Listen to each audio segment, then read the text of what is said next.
मैं तुझे देने से पहले ये बता दूं कि बड़ी तल्ख होती है पीने से पहले, और मेरे काना की अदा है निराली, गिराता बहुत है उठाने से पहले, गिराता बहुत है उठाने से पहले. खूप त्रास होतो भक्तीच्या मार्गाने जात असताना. लोक काय काय बोलतील, काय काय नाही बोलतील, पण एकदा का त्या स्थानापर्यंत गेलं, एकदा का देवाचं झालं, मग बस, मग सगळे आपला जय जयकारच करतात. मग जय जयकार त्या ठिकाणी. गोड असं नाव आहे. अरे वृंदावनामध्ये एक बाबाजी आहेत. त्या बाबांचं नाव आहे गुरुवरे प्रेमानंदजी महाराज. तुम्ही पाहिलं असेल कधी. पिवळ्या रंगाचे कपडे वस्त्र अंगावरती धारण करतात बाबाजी. त्या बाबांच्या दोन्ही किडण्या खराब आहेत. दोन्ही किडण्या खराब आहेत. लाखो फॉलोअर्स आहेत बाबांचे, कोट्यावधी. बरीचशी भक्त मंडळी म्हणतात बाबा आम्ही आमची किडनी तुम्हाला देतो, पण बाबा म्हणतात नाही पाहिजे मला. का का नाही पाहिजे? तर माझ्या एका किडनीचं नाव राधा आहे आणि दुसऱ्या किडनीचं नाव कृष्ण आहे.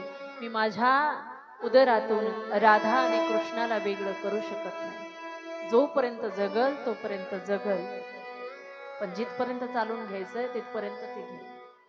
का? एकमेव नामस्मरण एवढं आहे त्यांच्या जीवनामध्ये. फक्त राधा राधा राधा राधा राधा म्हणतात. म्हणून तर बघा भागवतामध्ये, भागवत हे श्री शुकाचार्यांनी सांगितलं राजा परीक्षिताला. श्री शुकाचार्यांचे गुरु कोण आहेत? पूज्य श्री राधाराणी. राधाराणी काही सामान्य आहे का? श्री राधाराणी ही गुरु आहे. गुरुचं नाव घेतलं का डोळ्यामध्ये गळगळ गळगळ अश्रू यावेत, त्याला गुरु म्हणावं महाराज. त्यांना रडायला यायचं म्हणून नाव काढलं नाही. पूर्ण भागवतामध्ये राधाराणीचा नामाचा उल्लेखच त्या ठिकाणी कुठे दिसत नाही.